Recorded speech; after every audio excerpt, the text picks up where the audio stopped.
Thanks for joining us today, where I'm here with a fellow colleague of mine, Simon Gregory, who's one of the directors for the Parkers Group, and myself, one of the associate directors, where we're hoping to run through our thoughts on the first half a year market update. So, Simon, welcome. It'd be good just to get your thoughts on the last 6 months of the property market. Yeah, thanks, Harry. Thanks for inviting me over. So the first start of the year for us, it's been an encouraging market. I think we faced some difficulties last year, but we've certainly found it's been relatively strong, relatively stable. I think there's been some good reassurances from the mortgage market.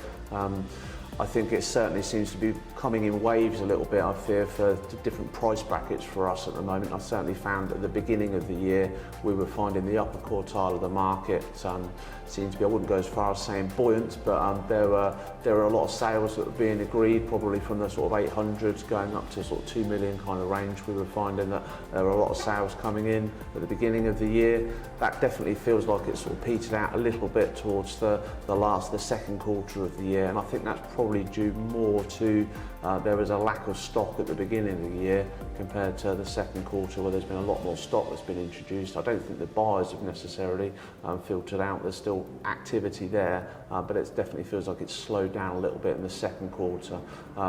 The lower end of the market, probably the opposite, I would say. It started relatively strong. When I say the lower end of the market, when we're talking flats, townhouses, and even some of the mid-range stock, your average 3-bed semis that are probably sort of 300,000-400,000, depending on what area of West Berkshire that you're in. We've certainly found that to be very strong and quite active. I don't know how you found it in your offices. Yeah, I think I second that completely, really. I mean, obviously we sort of look after Reading as a whole and a few sister offices just outside of that, but exactly the same. I mean, start of the year, I think was a bit more confidence around comparing to this time last year, I suppose, with all the mortgage scenarios and the interest rates and the economy, a lot of uncertainty, but that confidence has grown. Certainly, first part of the year, we had the upper end of the market moving quite well, as well as the lower end of the market, and a few changes that I've certainly noticed. I probably anticipate, though, that the upper end of the market should start to get some traction again, hopefully, with the fact that if the first-time buyers are getting involved at the lower end, moving a few chains onwards, and then obviously people wanting to upsize, and possibly people taking advantage of their downsizing opportunities as well. How are you finding the pricing strategy for a lot of the properties that you're introducing to the market? How important is that for you? Good question. I mean, price is a key topic, obviously, whenever we're looking at properties, let's be honest. It's been very volatile over the last couple of years, even if we go back to the COVID times where prices went, at quite a pace and were going quite high at certain times. But I think what I've noticed really when I'm on a valuation or, pricing properties, it's just so important to be realistic. Gone are the days, unfortunately, where you could put something on for a lot more, you'd have a pool of buyers and almost choice on how many offers you've got, whereas now, if you go with that strategy, the likelihood is you're finding the properties are sat on the market for longer and longer, and possibly then you've got to look at reducing it and things, whereas now, if we can go in, be as honest as we can, get the price right, we're actually finding that you're still getting good levels of interest. Possibly, I've seen recently even some cases where we've actually had a couple of offers on the table from different parties, so it still gives that vendor choice and we can still extract the best price for the property. So I don't know if that's something you've noticed your end. Yeah, I think it's pivotal, I think. I mean, we know as Parkers, we're marketeers, we know that we get the marketing right. And I think if you get the pricing right, more often than not, the property sale is being agreed within 2 to 4 weeks at the moment. And I think that the average if you're looking back over the course of the last 12 months, I think that the average, it was taking 80 days to sell your property, it's now down to 60 days. I think if you get the marketing right and you get the price right, there's no reason why you shouldn't be able to sell your property within 30 days at the most, really. Absolutely. And sometimes they can sell within a week if you're getting it on point. Yeah, absolutely. Yeah, so it's a bit too early to call really as to the impact, I guess, that the new government is going to have on the housing market. There's been so much focus on it. I mean, the good thing is inflation is still at 2%. We're hoping that's going to remain or maybe even still nibble down ever so slightly. And likewise, mortgage rates, they've been steadily, slightly decreasing as the year has gone. I think at the beginning of the year, there's been a little bit of a spike, I think, in March.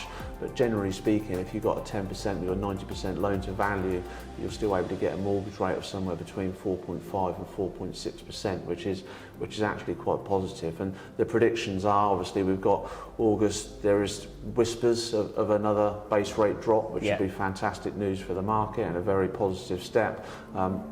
Forecasts are that might be the only one so far for this year. You never know, we might get lucky with 2.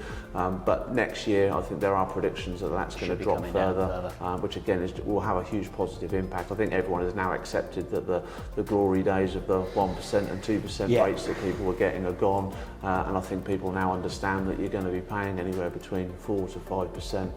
But they are coming down. There are some fantastic deals out there, and I think again that's having some real positivity on the market at the moment. Yeah, definitely, and I've noticed that as well myself, and I think that's probably why even the first half of this year overall has been better than majority of last year, because I just think the last 12 months of 2023 they were a lot of, as I say, uncertainty is probably the same word to be used again, but buyers were just really waiting in anticipation to see what was going to happen. But we've kind of now got to a point, I think, where everyone understands where we're at and have just decided to crack on with it. So that's why, yes, the rates are higher, but we are where we are, and that's why buyers are still out there and wanting to move things forward.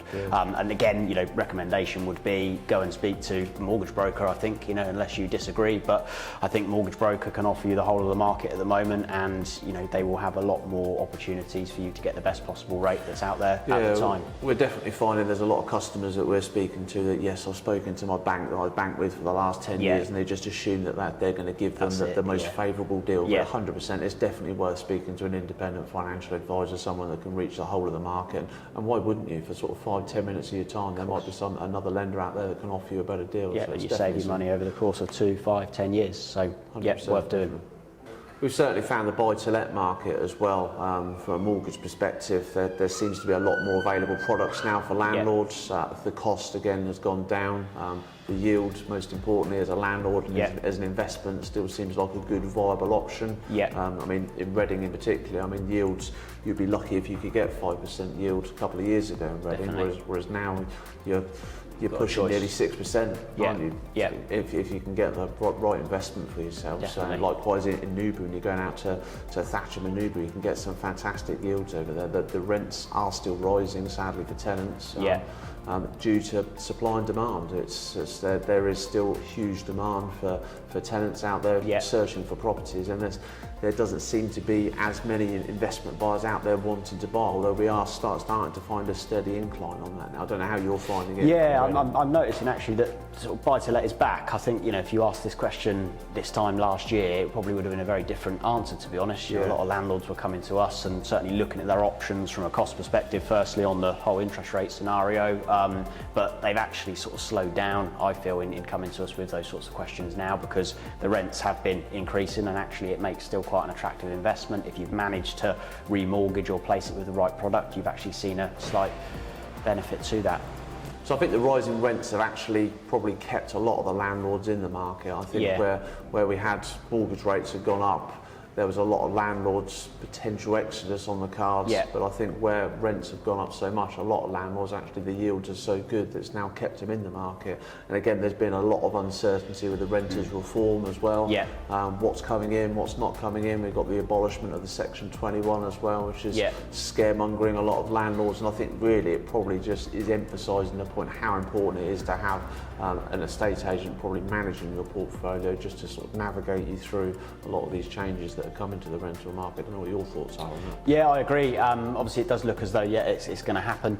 Certainly with the abolishment of the Section 21, which is a big thing for a lot of landlords, and the ease to get your tenants in and out of properties. Completely understand why. They're looking at doing it for the security of tenants as well, but it's that fine balance, isn't it? And there's a lot more information in the background that we could happily discuss today, but there's a lot to it. So I think it's one of those that if you are in a position where you're perhaps managing the property yourself, or you've got a portfolio and you want that advice, then look, we are the lettings experts, and we'll happily guide people through, as you say, over the course of the next few months. So interesting times ahead. Speaking of times ahead, what are your predictions for the back half of the year?